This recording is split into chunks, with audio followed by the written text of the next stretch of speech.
we're gonna go ahead and get started. It's 10:02. I want to thank everybody for logging in this morning.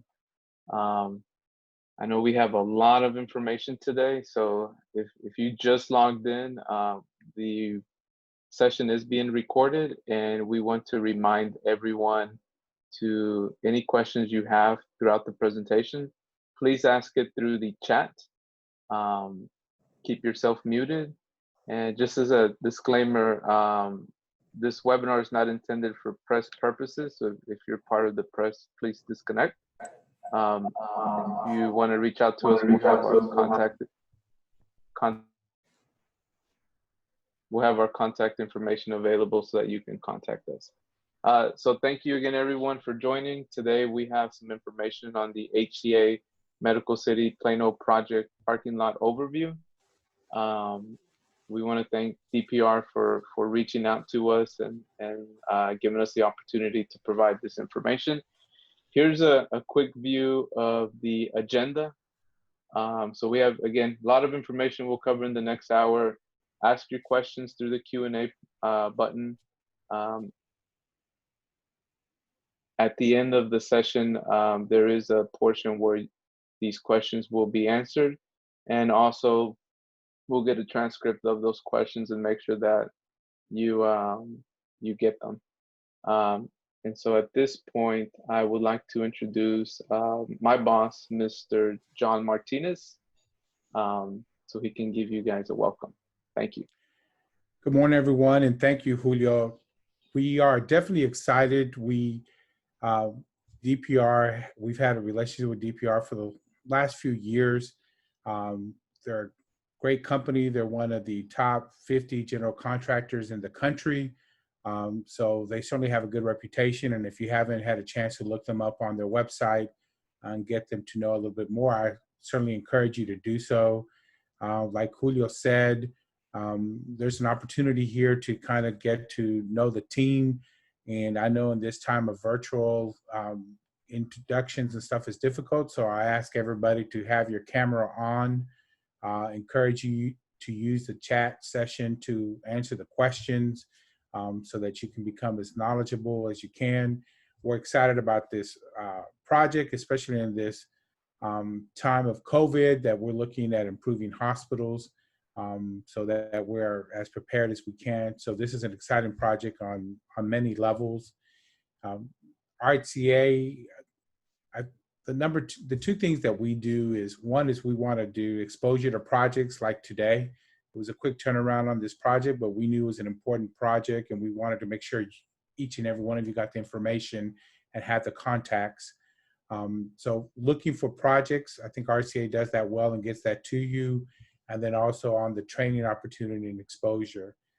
I do want to share that when this COVID started, there was a move to close down construction, especially in the Dallas County, and then that was spreading to other counties.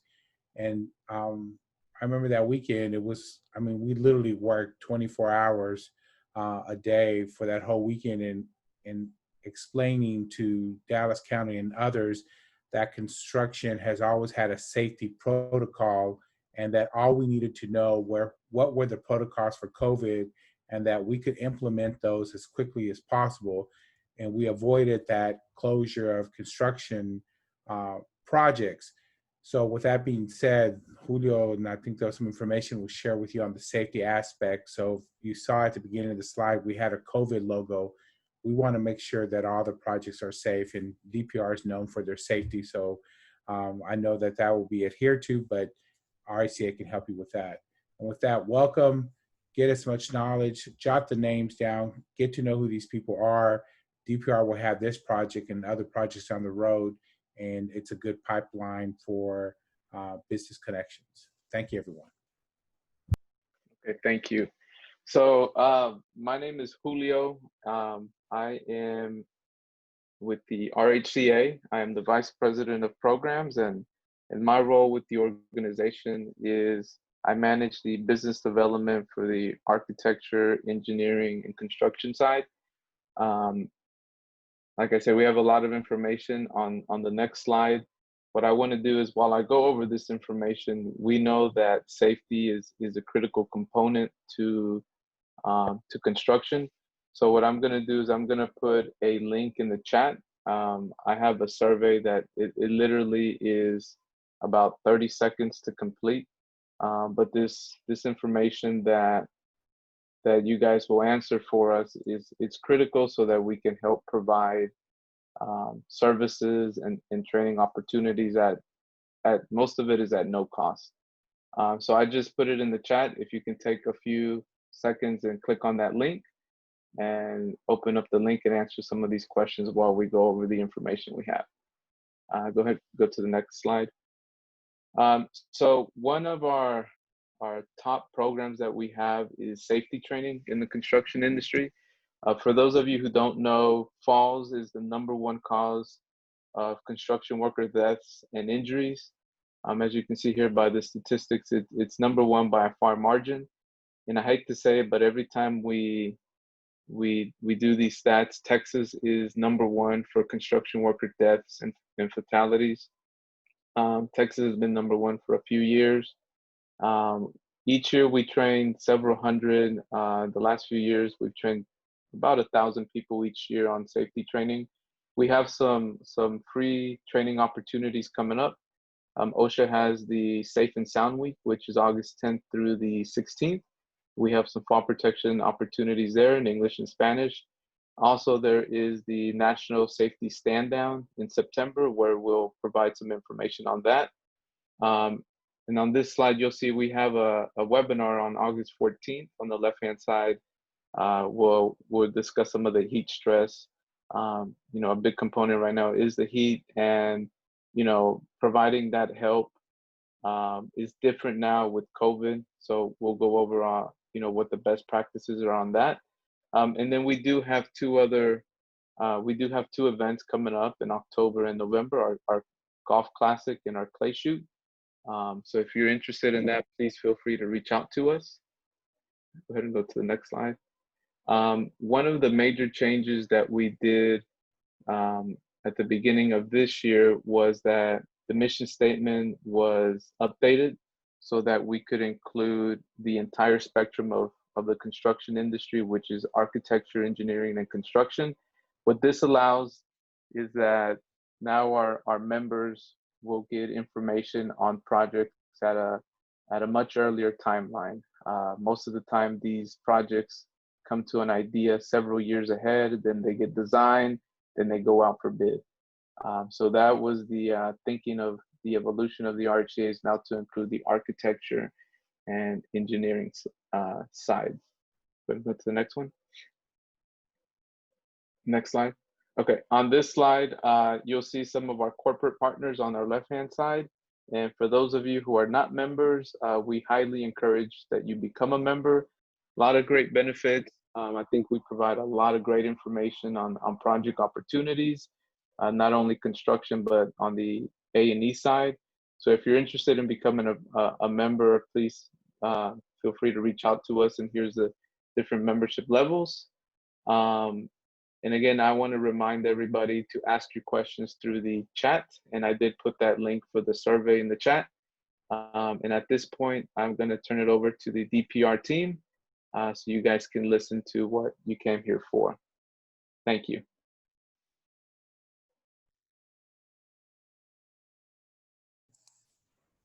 Thanks, guys. I appreciate it, Julio and John. We're excited to have you guys here and be a part of this. Just real quick, this is a screenshot of the overall project team with our contact information. And if you guys need to reach out to us one-on-one, email us or whatever, please feel free to ask us the questions that you have. We're going to start off and just kind of review DPR as a company, and then we'll get into the project overview and the bid, and we'll discuss those things here, and then we'll get to a Q&A. So feel free to ask questions in the chat, but we'll probably get back to all the questions at the very end. So if you want to hold on to your question till the end, that's fine. And Frank, go ahead, take it away. Okay, next slide. Okay, good morning, everyone. My name is Frank Becerra. I'm in a superintendent role with DPR and working in the healthcare group. And I'm going to talk to you a little about our organization, what DPR is all about over the next few slides. So obviously, as you can see in this slide, DPR was founded in 1990. We had three gentlemen that were working in the San Francisco Bay Area, working for an employee-controlled company, and based off of the experiences that they had, working with that company, they set out to start their own employee-owned company with some significant differences and what they thought were an enhancement to not only customer service but the organizational structures. One of the things that you see on this slide that I want to point out and talk a little bit about is the flat organization, and specifically the no titles in parentheses. We obviously had titles in the previous slide. So what this means for DPR is for each person within DPR, we don't want to be limited by or bound by limitations to a specific title. We more so feel like everybody's empowered to take initiative and take appropriate action whenever necessary, and that could be anyone on the team. So we look at titles as a very minimal structural requirement, more so for the people that we do business with and work with, so that they have a better understanding of what the roles are. But within our project teams, there's no limitations to what any one of our team members can do or say within the project, and definitely add to the project in terms of innovations and ideas, where it's very different than a lot of other organizational structures. They believe in a culture of discipline and shared leadership, which is what I'm talking about. Everybody on the team adds value, and inspiration and ideas can come from anywhere and anyone. And the next slide, we talk about these are our core markets. We obviously do work outside of these markets, but these are the most the markets that we've had the most success in, and we specialize in. So you've got your advanced technology, healthcare, commercial, higher education, and life sciences. We also have a special services group for interior finish out type work. Next slide, please. So having over 6,000 employees, you can see, in addition to our presence here in Texas, Dallas, and Fort Worth, Austin, and Houston, we have a significant presence on the East and West Coast with 27 U.S. locations, including an office in Denver, Colorado. Next slide. Here's a snapshot of our DFW office. Definitely open and collaborative. One of the things that I like about going to the office is, even if somebody's in a meeting or we're just working individually within one of the rooms with the glass partitions, you get to see who is there. It's all about interaction. It's about engagement. It's about talking to people and getting to know all the available resources within our organization. And I think this layout of our office lends itself to that. Next slide, please. So we'll look at a few projects that we've done. The Union, one of the more high-profile jobs there in Dallas, 175 million. You can see the stat sheet for the Union. These type of projects, are very difficult with zero lot limits, working downtown, a lot of safety considerations, and we have some great team members that have a vast experience on working on high-rise projects such as this. Next slide.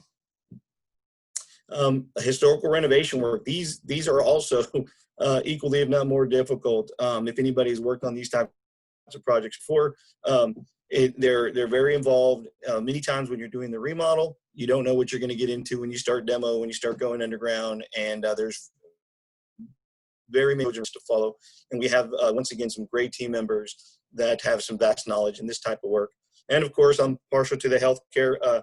Been working within the HCA program for many years now, and this is a project that was recently completed. Andy Mayer is actually on this project, and we do many jobs for HCA, and they're a very good client of ours. We have a great relationship. We have our Community Initiatives Program. The DPR Foundation, since 2008, has raised and donated over $8 million for under-resourced children We've the Girls Inc. of Greater Dallas and Tarrant County. There's many volunteers that come in and volunteer to spend their time to help with these community initiatives. And DPR believes that we need to be integral with the community, and we do everything we can to help support the communities that we work in. Next slide, please.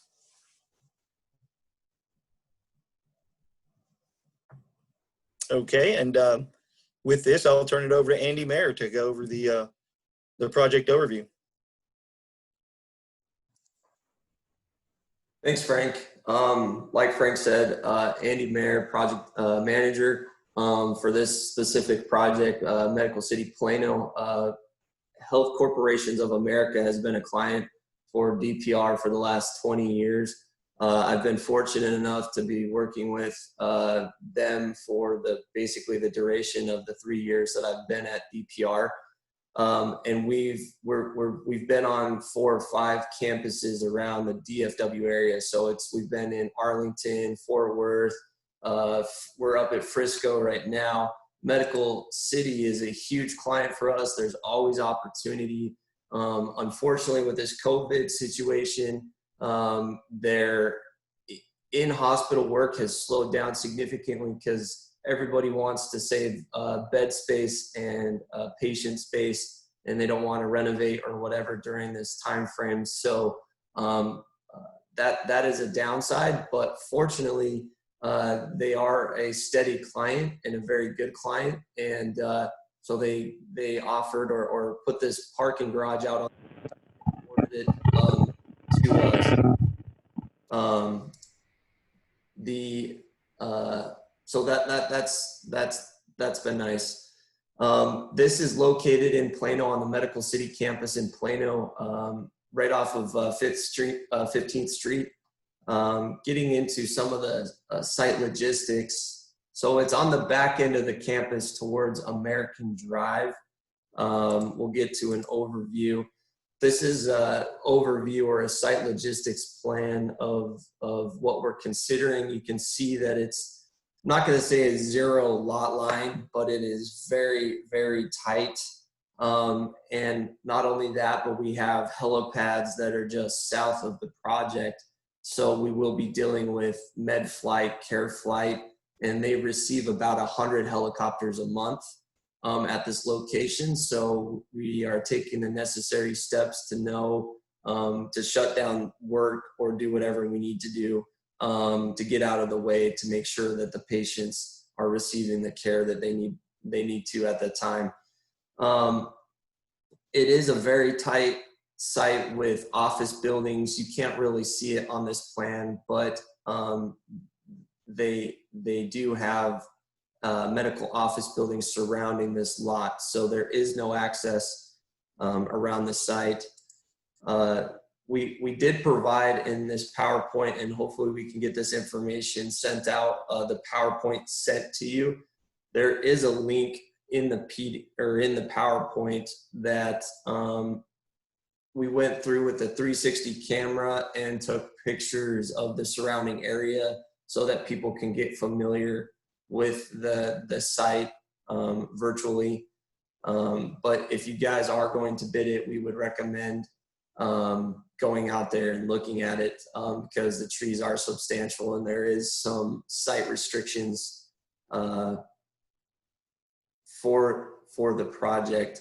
Well, I'll give the time over to Lexi to talk about what we're going to do for the bids and the time frames, and then we'll get into the Q&A after Lexi's done. Great, thanks, Andy. Hi, everyone. My name's Lexi, and I'm in pre-construction with DPR. Just to echo what Frank and Andy have already said, we're happy to be here with y'all and talk through this project. We're excited about it. So I'm going to highlight the bid process. First and foremost, bids are due August 11th by 2 p.m. And it'd be best just to email your bids to me. I think everyone should have my email address. We have sent out a box link that should have all the information y'all need to bid. It has the plans and specs. It has our schedule, And just to highlight that really quickly, the schedule is 11 months, and we are working a true 4-10 schedule. So that's very important to be aware of. We also sent out our site logistics plan, which is important to review. As Andy has already mentioned, we have some site access restrictions.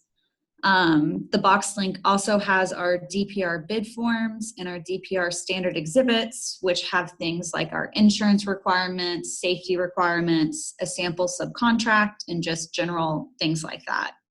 We also uploaded our first round of RFI responses, and we'll continue to upload those as we get them.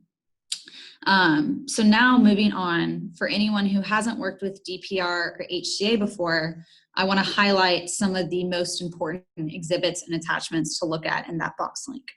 So we'll start with the insurance requirements. HCA does have some pretty strict insurance requirements that we have to abide by. The amount of coverage required is dependent on the scope of work you'll be performing. So we highlighted those requirements in the attachment A.2. So you'll be able to find your scope of work and see the insurance requirements for that. The next item are the pre-qual instructions. Before DPR can write a subcontract, we have to make sure the subcontractor is pre-qualified with us. So the attachment we listed gives all those instructions. So if you're not pre-qualified with DPR, this is definitely the first step I recommend to be able to get a subcontract with us. And depending on how busy our pre-qual group is, this can take a few weeks. So definitely recommend doing this as soon as possible. The next item I want to highlight is the preferred vendor list. This is from HCA, and this is a requirement for them. And unfortunately, we just have to abide by it. So make sure all these vendors are in your base bid, and we can't accept alternates. And finally, I wanted to highlight the trade packages. This is showing which scopes of work we have in this project, and I also provided a rough conceptual value that we turned in with our last estimate. I do want to highlight that this estimate was done off of the conceptual drawings we had, and so our drawings are now more detailed, and so these costs are likely going to change a little bit. But I just wanted to give everyone a rough idea of what the scope value was. I also provided the contact information for the estimator that's handling that scope of work, so that'll be the best contact to ask questions.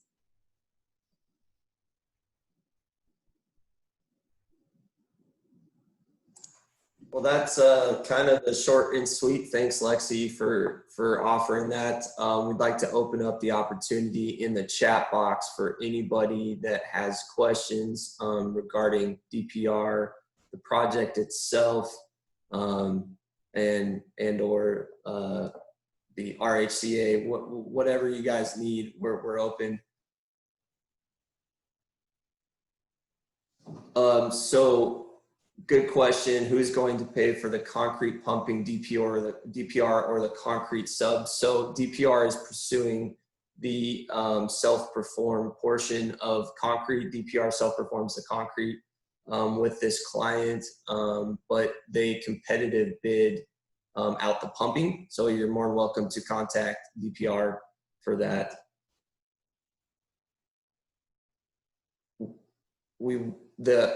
The owner will be doing the inspection services. So we don't contract or we don't go out for the inspection services. That is done third party and through the owner.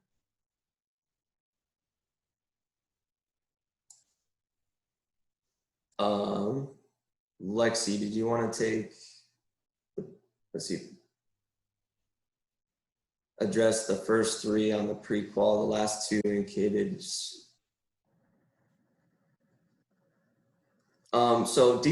Go ahead, Lexi. Yeah, as far as pre-qual, that is required, but that is all confidential.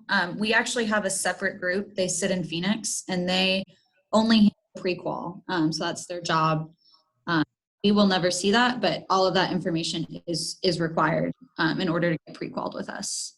Yeah, what that does is it allows us to, they set the limits, and we on the project team don't see the information or anything, but the pre-qualification group really gets the assets or whatever put together, and it allows us to know what type of contract we can write you guys.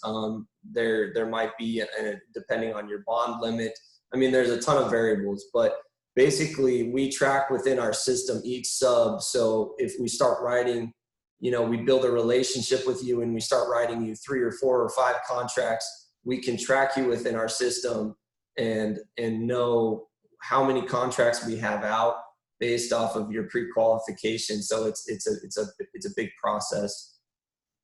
Is the site balanced, or will there be import or export? I probably would say there'd probably be a little bit more import due to us building up the garage ramp, but it really is a flat. We're not going deep other than the grade beams. So I would say it's an import, but I haven't done a takeoff on that. But it's really close to being balanced as far as the site.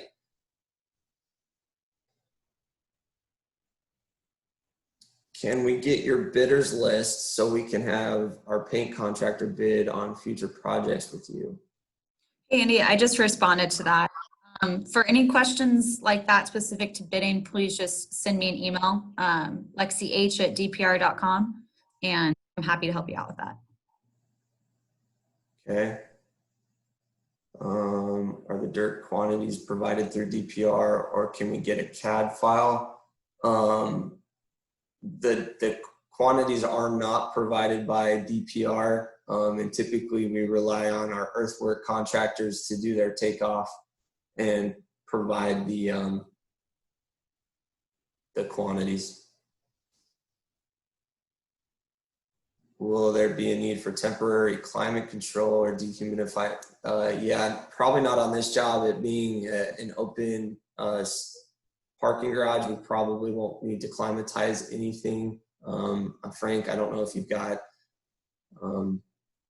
any information on that. No, I think you hit it well. For Kelly, yeah, the electrical, we do include the fire alarm and teledata within the electrical. So that's all hopefully one turnkey package. There was one question they were asking, do you have to be pre-qualified prior to bidding to DPR, or can you bid and work on the pre-qual simultaneously? Yeah, that's a great question. The answer is both. Yeah, we want you to bid the project, definitely, and work on your pre-qual while you bid. It's depending on the time frame of how many people are getting pre-qual. It's a 2 to 3 week process, but could take up to a month depending on the influx of bidders. But our goal is to get everybody through. That way on the next one, you guys are pre-qual that lasts for a year, and updating your pre-qualification is a fairly quick process. Once you do it once and go through the pain, it's not as painful the next time. On top of that, the only requirement is we can't go to contract if that person's not pre-qualified. So if you don't start now and you don't get pre-qual, we can push the pre-qual, but if something comes back and there's some huge discrepancy, and it rarely happens that there's a huge discrepancy or pushback from pre-qual, even if a person is a startup or maybe doesn't have the finances.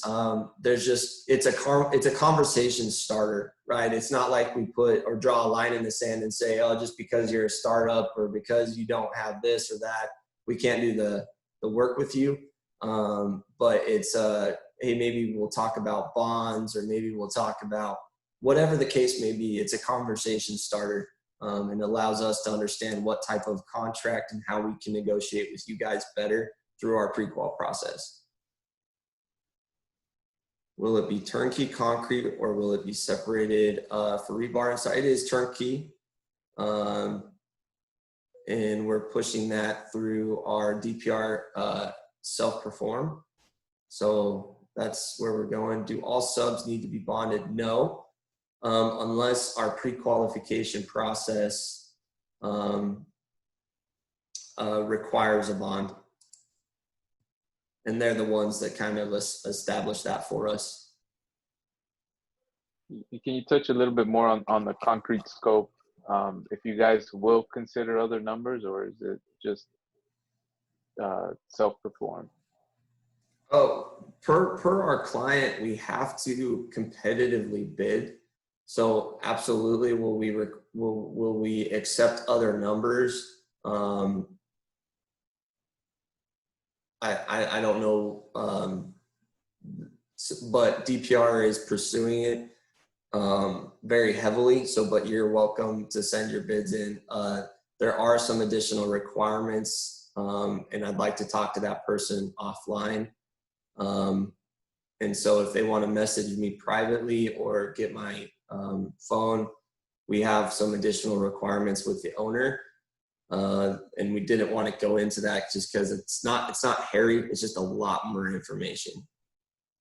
Does that help? Okay.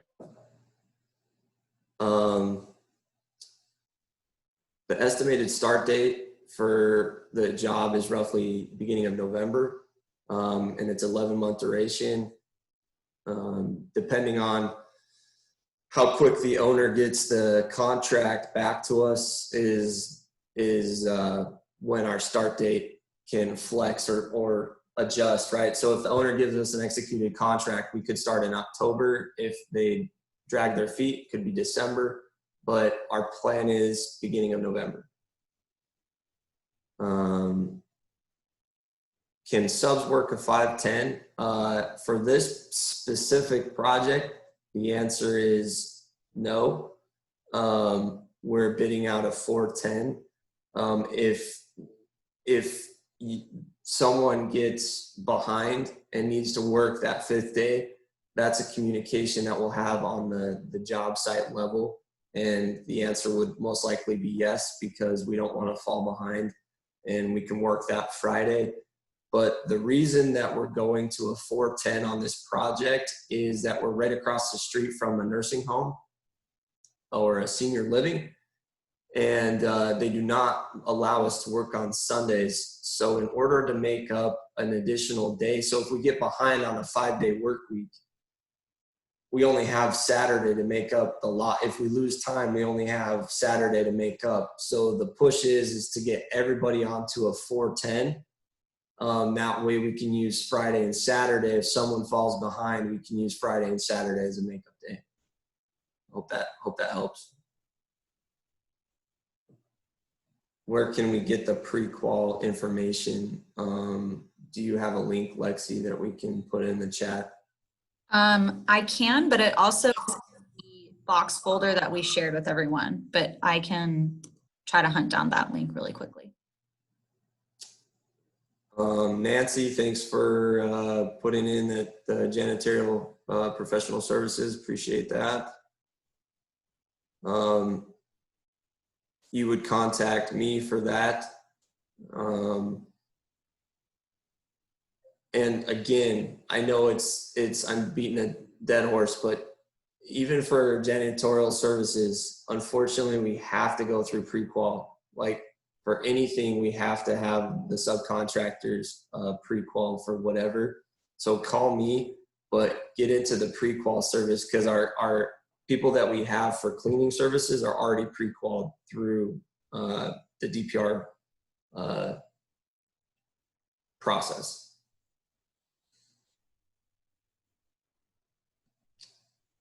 Looks like the questions have slowed down. We'll give you another minute. I don't know if Julio or anybody else, Lexi or Frank, you've got any, did we miss anything? Any other project questions? Yeah, I just wanted, if you could go back through the slides and go back to that review of bid slide so people can see again when the due date is. Yeah, go back, go forward one. Yeah, that one. Just a reminder that the bids are due at August 11th. at 2 p.m. And go to the next slide where the pre-qual instructions are at. I think the link is there. Here's a pre-qualification, and I think a big help when I've had to do, you know, maybe it's not pre-qual, but get the documents ready before you, so you can submit them on a timely fashion. Right. So if I were to take a screenshot, I would take a screenshot of this slide. Yeah, and Lexi just added it to the chat box as well, so appreciate that. There was a question for what percentage MWBE are we looking for? The short and sweet answer is as much as possible. We love building relationships, and there isn't a requirement for, we don't put a requirement for we have to have 20% or we have to have 30%. I guess the goal for us is, and with the owner especially, the owner has a diversity person that monitors all the numbers, and they account for it, but they don't have a set goal. But our goal and why we contacted the RHCA was we want to reach out and continue to reach out to everybody to get as much coverage in the MWBE areas as we can. I don't know if that helps. I'm gonna go back just real quick to leave it on. Oh, did I? We'll just leave it on this slide for a minute. That way you guys can look at phone numbers, emails. This is going to be the project team moving forward. We all know that it changes here and there just because construction, a new project might pop up. This one might get pushed. We don't know, but this is the project team for now, and we're 99.9% that won't change.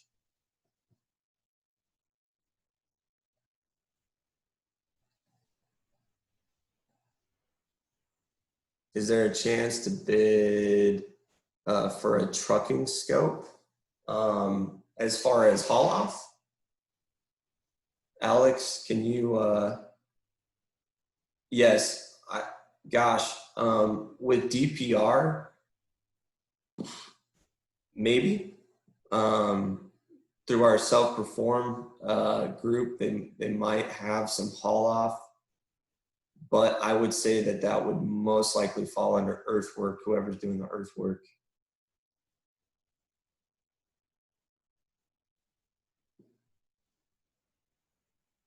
Okay.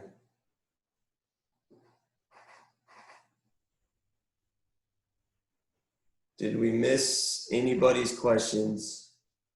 If not, please, here's our emails, here's our phone numbers. Please reach out to us. We really appreciate and thank the RHCA for letting us do this. Thank you, Julio, for helping us. And thanks everybody for spending the time to get with us. We really appreciate it. Okay, if you could go to that last slide after the Q&A. Yep. So I wanted to remind everyone that, like I mentioned earlier, if you can fill out the survey, I put it in the chat. Our information's down here. If you want to give us a call or visit our website, we have a lot of information to provide and help you find those opportunity leads. I want to thank DPR. I know we put this on. We actually had our meeting early this week and able to pull this off within a few days. But as you saw, there's a lot of opportunity on this project. You have everybody on the project team's contact information. And if there's anything that we can help you with, if you need information like on bonding or how to do that, you can reach out to us. And a reminder, we will send a post email with this presentation, and you'll get all the links that were included in here. Julio. And again, yes. Julio, I just want to, the link that we sent, we're going to resend that link to everyone. I think there's an issue with it. So we will resend the survey link. So we really would appreciate if everyone could just take those 30 seconds to complete that survey, would really help us out. Okay. Okay, thank you, Yolanda. So again, thank you to everybody. Our contact information's here, and real important to get your bids in before August 11th. And if you have any questions, you have DPR's contact information. And at this point, Andy, I don't know if there's anything else I'm sorry, Andy, I don't know at this point if there's anything else your team wants to touch on. And again, here's our contact information. No, I think we're good. I got a call or a question about visiting the site. Just call me. It's an open site. It's a parking lot right now, so it's really easy to visit. But if you have further questions, just feel free to give me a call. We appreciate it. I think we'll end it there. Okay, thank you. Thanks, guys. Thank you, everyone. Thank you. Thank you, Julio.